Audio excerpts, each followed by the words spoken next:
CPM കേരളത്തിൽ നശിച്ചു പോകരുതെന്ന് ആഗ്രഹിക്കുന്ന ഒരു കോൺഗ്രസ്സുകാരനാണ് ഞാൻ. കാരണം ഇവരൊരു ഇന്നെവിറ്റബിൾ ഇവിലാണ്. ഇവർ കൂടി ഉണ്ടെങ്കിൽ മാത്രമേ ഒരു UDF LDF ദ്വന്ദ്വത്തിൽ BJP അകറ്റി നിർത്താൻ സാധിക്കുകയുള്ളൂ. അല്ലാണ്ട് ഇവർ വർഗീയതക്കെതിരെ ഇവർ നിൽക്കുന്നുണ്ടല്ലോ. നോക്കൂ ഹവിഷ്മി, കോൺഗ്രസ് ഈ തെരഞ്ഞെടുപ്പിൽ പറഞ്ഞ എല്ലാ കാര്യങ്ങളും ഇന്ന് ശ്രീ ഗോവിന്ദൻ അക്ഷരം പ്രതി അംഗീകരിക്കുകയാണ്. ഞങ്ങൾ എന്താ പറഞ്ഞത്? ഇന്ന് ഇന്ത്യയിൽ CPMന്റെ പ്രസക്തി നഷ്ടപ്പെട്ടിരിക്കുന്നു.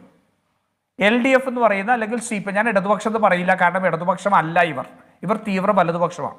അതുകൊണ്ട് CPMന്റെ പ്രസക്തി നഷ്ടപ്പെട്ടിരിക്കുന്നു എന്നാണ് ഞങ്ങൾ പറഞ്ഞത്. കേരളത്തിലെങ്കിലും ഇന്ന് ശ്രീ ഗോവിന്ദൻ പറയുകയാണ് ഇന്ത്യയിൽ BJPയെ മാറ്റി നിർത്തണമെന്നുള്ളൊരു പോരാട്ടത്തിൽ നടക്കുമ്പോൾ ആ പോരാട്ടത്തിൽ ജനങ്ങൾ കോൺഗ്രസ് ആണ് ജയിക്കേണ്ടതെന്ന് തീരുമാനിച്ചു. ഇതല്ലേ ഞങ്ങൾ പറഞ്ഞത്? അപ്പൊ ഇവരെന്താ പറഞ്ഞത്? ഇടതുണ്ടെങ്കിലേ ഇന്ത്യയുള്ളൂ എന്ന് പറഞ്ഞു. ഇടതുള്ളത് കൊണ്ട് തന്നെ ഇന്ത്യ നിലനിന്നു. ആ ഇടത് സാമ്പത്തിക നീതിയുടെയും സാമൂഹിക നീതിയുടെയും പ്രശ്നം മുന്നോട്ട് വെച്ചുകൊണ്ട് വർഗീയതക്കെതിരെയുള്ള പോരാട്ടം നടത്തിയ കോൺഗ്രസ് ആണ് ഇടതുപക്ഷം. ആ ഇടത് നിലനിൽപ്പുണ്ട്. പക്ഷേ CPM ഇല്ലാതെയായി പോയിരിക്കുന്നു. അതിന്റെ മെസ്സേജ് വളരെ ക്ലിയർ ആണല്ലോ അല്ലെ ഹാഷ്മി? ഇടത് ഇന്ത്യയിൽ നിലനിൽക്കുന്നു. എന്താ?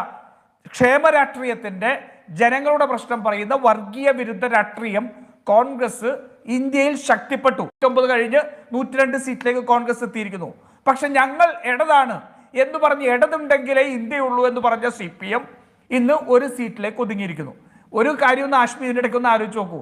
ഈ ഒരു സീറ്റ് 2 സീറ്റായിരുന്നെങ്കിൽ ഇന്ന് MP ഗോവിന്ദൻ മാഷ് ഇതായിരിക്കില്ല പറയുന്നത്. ഈ തെരഞ്ഞെടുപ്പിന് മുമ്പ് ഒരു ചാനൽ പറഞ്ഞല്ലോ, ഞങ്ങൾ 2 ജയിച്ചാൽ ഞങ്ങൾ ഇരട്ടിയാക്കി എന്നുള്ളതാണെന്നുള്ളൂ.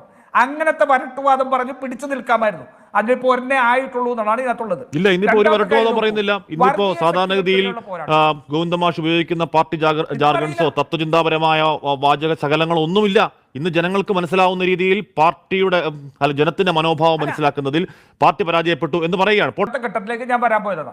നോക്കൂ, എന്തിനാണ് CPMഉം BJPയും കേരളത്തിൽ ഇനി 2 പാർട്ടിയായിട്ട് നിലനിൽക്കുന്നത്? ഇനി ഇവർക്ക് ഒന്നായിക്കൂടെ? ഇന്ന് BJP ഉപയോഗിക്കുന്ന ഭാഷ ഉപയോഗിച്ചുകൊണ്ട് കോൺഗ്രസിന്റെ ജയത്തെ കുറച്ചു കാണിക്കാൻ ശ്രമിക്കുകയാണ്. SDPയും ജമാഅത്തെ ഇസ്ലാമിയും പോലെയുള്ള മതരാഷ്ട്രവാദം ഉയർത്തുന്ന സംഘടനകളുടെ പിന്തുണയോടുകൂടി. ഇതല്ലേ BJP പറയുന്നത്? ഈ രാജ്യത്തെ, ഈ സംസ്ഥാനത്തെ ബഹുഭൂരിപക്ഷം വരുന്ന മതേതരവാദികൾ ഈ രാജ്യത്ത് ഹിന്ദുത്വ വർഗീയ രാഷ്ട്രീയത്തെ തുടച്ചു നീക്കണം എന്നാവശ്യപ്പെട്ടുകൊണ്ട് ഒരുമിച്ച് നിന്നപ്പോൾ, അത് ഇവിടുത്തെ ഭൂരിപക്ഷ വർഗീയ വിഭാഗത്തിൽപ്പെട്ട ആൾക്കാരുണ്ട്, ന്യൂനപക്ഷ വിഭാഗത്തിൽപ്പെട്ടവരുണ്ട്. അവരെല്ലാവരും ഒരുമിച്ച് നിന്ന് കോൺഗ്രസിനെ വിജയിച്ചപ്പോൾ ഗോവിന്ദൻ ആദ്യഘട്ടത്തിൽ പറഞ്ഞ BJPയെ ചെറുക്കാൻ കോൺഗ്രസ് ജയിക്കണമെന്നുള്ള ഒറ്റ വികാരത്തിൽ നിന്നപ്പോൾ അതിനെ BJPയുടെ വാക്ക് കടമെടുത്ത് കോൺഗ്രസിനെ ആക്രമിക്കാൻ വരികയാണ്. ഇതല്ലേ ഇവരുടെ അവസ്ഥ? ഞാൻ ചോദിക്കട്ടെ, SDPI ഒരു സംഘടന എന്ന രീതിയിൽ പിന്തുണ നൽകിയപ്പോൾ കോൺഗ്രസ് എന്താ പറഞ്ഞത്? ഞങ്ങൾക്ക് നിങ്ങളുടെ പിന്തുണ വേണ്ട, ഞങ്ങൾക്ക് ഒരു വർഗീയവാദിയുടെയും പിന്തുണ വേണ്ട എന്ന് വ്യക്തമായിട്ട് പറഞ്ഞ പാർട്ടിയല്ലേ. ജമാഅത്തെ ഇസ്ലാമിയുടെ ഉൾപ്പെടെയുള്ള പിന്തുണ ഇവരെപ്പോഴേ ഇവർ ഇതിനു മുമ്പ് സ്വീകരിച്ചിട്ടുള്ളല്ലേ. ഇന്ന് ഗോവിന്ദൻ ഇരുന്ന് പറയുന്നു, ഗോവിന്ദൻ ആർജവം ഉണ്ടായിരുന്നെങ്കിൽ പിണറായി വിജയനും അബ്ദുൽ നാസർ മദനിയുമായിട്ട് ഒരേ വേദിയിട്ട് പങ്കിട്ട് തെരഞ്ഞെടുപ്പിനെ നേരിട്ടതിനെ തള്ളി പറഞ്ഞിട്ട് പറയണമായിരുന്നു. അത് പറയാൻ തയ്യാറായില്ല. ഈ തെരഞ്ഞെടുപ്പിൽ മുഴുവൻ വർഗീയ പരാമർശങ്ങൾ ഉപയോഗിച്ചുകൊണ്ട് കോൺഗ്രസിനെ ആക്രമിച്ചവരാണ്. വടകരയിൽ വ്യാജ സ്ക്രീൻഷോട്ട് ഉണ്ടാക്കി ജയിക്കാൻ നോക്കിയവരാണ് ഇവർ, ഇല്ലേ? എന്നിട്ട് ഇന്ന് കോൺഗ്രസിനെതിരെ വർഗീയത പറയുക. എന്താ? ഞാൻ ചോദിക്കട്ടെ, ഇവരുടെ ഈ കോൺഗ്രസിനെ പരാജയപ്പെടുത്തണം എന്നുള്ള ഒറ്റ ഗോവിന്ദൻ പറഞ്ഞ ആദ്യത്തെ പോയിന്റാണ്. കോൺഗ്രസിനെ പരാജയപ്പെടുത്തുന്നതിനപ്പുറം ഞങ്ങൾക്കൊരു രാഷ്ട്രീയമില്ല എന്ന് കേരളത്തിൽ പറഞ്ഞതാണ് ഗോവിന്ദന്റെ പാർട്ടി CPM. ആ പാർട്ടി പറഞ്ഞതുകൊണ്ടാണ് ഇന്ന് CPMന് BJP എതിർക്കാൻ കഴിയാതെ പോയത്. എവിടെയെങ്കിലും ഈ തെരഞ്ഞെടുപ്പിൽ BJP എതിർക്കുന്ന CPMനെയോ പിണറായി വിജയനോ ശ്രീ ഗോവിന്ദനെയോ കണ്ടോ? ഒരാളും കണ്ടില്ല. കാരണം എന്താ? മുഴുവൻ ഊർജവും ഇവർ ചെലവാക്കിയത് കോൺഗ്രസിനെ പരാജയപ്പെടുത്താൻ. ശ്രീ ജെയ്ക്ക് തോമസ് ഇവിടെ ഇടതുപക്ഷം എന്ന് പറഞ്ഞതിനെ സംബന്ധിച്ച് ഞാനും പ്രതിപക്ഷ നേതാവ് പറയുന്നതും എല്ലാവരും കൂട്ടിക്കുറച്ച് പറഞ്ഞു. എവിടെയാണ് ജെയ്ക്ക് നിങ്ങൾ ഇടതുപക്ഷമായിരുന്നത്? നിങ്ങളുടെ പേരിലെ കമ്മ്യൂണിസ്റ്റ് പാർട്ടി എന്നുള്ള പേര് വെച്ചുകൊണ്ട് നിങ്ങൾ ഇടതുപക്ഷം എന്ന് നിങ്ങളെ തന്നെ വിളിച്ചു. വിമൽകുമാർ എന്ന് വിളിച്ചു എന്ന് പറഞ്ഞ പോലെ, ഞാൻ എന്നെ വിളിക്കുന്നത് വിമൽകുമാർ എന്നാണെന്ന് പറയുന്ന പോലെ ഞങ്ങളെ തന്നെ ഇടതുപക്ഷം എന്ന് വിളിച്ചു. ആരായിരുന്നു ശരിക്കും ഇടതുപക്ഷം? ഈ രാജ്യത്തിന് സ്വാതന്ത്ര്യം ലഭിച്ചപ്പോൾ ഇടത് നയങ്ങളിൽ ഊന്നിക്കൊണ്ട് നെഹ്റുവിയൻ സോഷ്യലിസം നടപ്പാക്കിയത് ഈ രാജ്യത്ത് കോൺഗ്രസ്സാണ്. നെഹ്റു എന്നാണ് അദ്ദേഹത്തിന്റെ പേര്. അറിയോ അങ്ങേക്ക് ജെയ്സി തോമസിന്?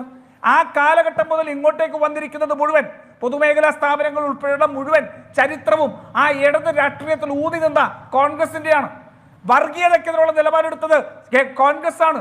നിങ്ങൾ AKG VD സവർക്കറെ രാഷ്ട്രീയ എന്താ പറയാ നമ്മുടെ സേനാനിയായിട്ട് പ്രഖ്യാപിക്കുന്നതിന്റെ ചർച്ചയിൽ നിന്ന് അത് കോൺഗ്രസ് അംഗീകരിക്കാതെ ഇറങ്ങിപ്പോകുന്ന ആളാണ്. ഇടതുപക്ഷ രാഷ്ട്രീയം എന്ന് പറഞ്ഞാൽ ഈ നിങ്ങൾ നേരത്തെ പറഞ്ഞല്ലോ, ഈ ദേശീയപാത വികസനത്തിന്റെ കാര്യം പറഞ്ഞല്ലോ, ആ ദേശീയപാത വികസനത്തിന് നാന്ദി കുറിക്കുന്നതിന് വേണ്ടി ഫെയർ കോമ്പൻസേഷൻ ആക്ട് പാസാക്കിയ ലാൻഡ് റിഫോം ബില്ല് പാസാക്കിയ നടപടിയാണ് ഇടതുപക്ഷം. മനസ്സിലായില്ലേ? ആ നയത്തെ നിങ്ങൾ തെറ്റിദ്ധരിപ്പിച്ചുകൊണ്ട് കിനാലൂർ ഉൾപ്പെടെ നടത്തിയ നിങ്ങളുടെ നയം അതാണ് വലതുപക്ഷം. ഞങ്ങൾ പറയുന്ന ഈ ഇടതുപക്ഷം എന്ന് പറയുന്നത് ഈ രാജ്യത്ത് പൊതുമേഖലാ സ്ഥാപനങ്ങളെ വികസിപ്പിച്ചതിന്റെ നയമാണ്. ആ നയത്തിന് എതിരായിട്ടാണ് നിങ്ങൾ ഇപ്പൊ പലയിടത്തും വിറ്റുപിടിച്ചുകൊണ്ടിരിക്കുന്നത്, അല്ലെങ്കിൽ കട്ടുപിടിച്ചുകൊണ്ടിരിക്കുന്നത്. പിന്നെ നോക്കൂ, ഇവിടെ സ്കൂളുകളെ കുറിച്ച് പറഞ്ഞു. എന്താ ഹാഷ്മി സത്യം? ഈ അധ്യയന വർഷം 94,639 കുട്ടികളാണ് ജയിക്ക് പൊതുമേഖലാ സ്കൂളിൽ നിന്ന് പുറത്തു പോയിരിക്കുന്നത്. കഴിഞ്ഞ അധ്യയന വർഷം 84,000 അതിനു മുൻപ് 44,000 എന്നിട്ട് നിങ്ങൾ ഇവിടെ ഇതിനെ സംബന്ധിച്ച് ഇടതുപക്ഷത്തിന്റെ മുഖമായിട്ട് പറയുകയാണല്ലേ. അവിടെ കുട്ടികൾക്ക് പ്രാഥമിക വിദ്യാഭ്യാസം അവന്റെ നിയമപരമായ അവകാശം ആക്കിയ നിയമമുണ്ടല്ലോ, അതാണ് ഇടതുപക്ഷം. ജയിക്ക് ഇടതുപക്ഷം എന്താണെന്ന് പഠിക്കണം. ആ ഇടതുപക്ഷ നയം എന്താണെന്ന് പഠിക്കണം. എന്നിട്ട് പിണറായി വിജയൻ നടപ്പാക്കുന്നത് എന്താണെന്ന് നോക്കണം. ജനങ്ങൾക്ക് അവരുടെ സ്വത്തിന് അവകാശവും അതിന് മാന്യമായ നഷ്ടപരിഹാരവും ലഭിക്കണമെന്ന് പറയുമ്പോൾ അതല്ല, പകരം ഉറങ്ങുന്നവന്റെ വീടിനകത്ത് കൊണ്ടുപോയി ഞാൻ മഞ്ഞ കുറ്റിയടിക്കും എന്ന് പറയുന്ന പിണറായി, ആ പിണറായിയാണ് വലതുപക്ഷം, തീവ്ര വലതുപക്ഷം. അതേസമയം അവർക്ക് അംഗീകരിക്കാവുന്ന കോമ്പൻസേഷൻ കൊടുക്കണമെന്ന് എടുത്ത തീരുമാനമാണ് ഇടതുപക്ഷം. അതാണ് ഇടതുപക്ഷവും ഇടതുപക്ഷ നയമെന്ന് പറഞ്ഞ് നടക്കുന്ന നിങ്ങളും തമ്മിലുള്ള വ്യത്യാസം. അതൊന്ന് ജയിക്ക് വളരെ വ്യക്തമായിട്ട് പഠിക്കണം. പിന്നെ ജമാഅത്തെ ഇസ്ലാമിയുടെ കാര്യം പറഞ്ഞു. അങ്ങയുടെ പ്രഭാഷണത്തിന്റെ ആ കഥപ്പൊക്കെ ഒന്ന് മാറിയെങ്കിൽ പോയിട്ട് ജമാഅത്തെ ഇസ്ലാമിയുടെ സഖ്യത്തെ ന്യായീകരിച്ച ദേശാഭിമാനിയുടെ ലേഖനം ഒന്ന് എടുത്ത് വായിച്ചു നോക്കണം. ആ ലേഖനം ഒന്ന് എടുത്ത് വായിച്ചു നോക്കണം. തീവ്ര ഹിന്ദുത്വത്തിന്റെ ഭാഗമായിട്ട് നിങ്ങൾ മാറി. എങ്ങനെയാ 1985 EMS ഏക സിവിൽ കോഡിന് വേണ്ടി എടുത്ത നയം എത്രയോ നമ്മൾ ചർച്ച ചെയ്തതാ. ഹിന്ദുത്വ ആശയം പ്രചരിപ്പിച്ച പാർട്ടി നിങ്ങളുടെയാ. ഈ കേരളത്തിൽ നടപ്പാക്കുന്നത് വെച്ചാണ് നിങ്ങളെയാ. ഇവിടുത്തെ ന്യൂനപക്ഷത്തെ ഏറ്റവും പ്രാകൃതരായിട്ടുള്ള മനുഷ്യരായിട്ട് ചിത്രീകരിച്ചത് നിങ്ങളാ.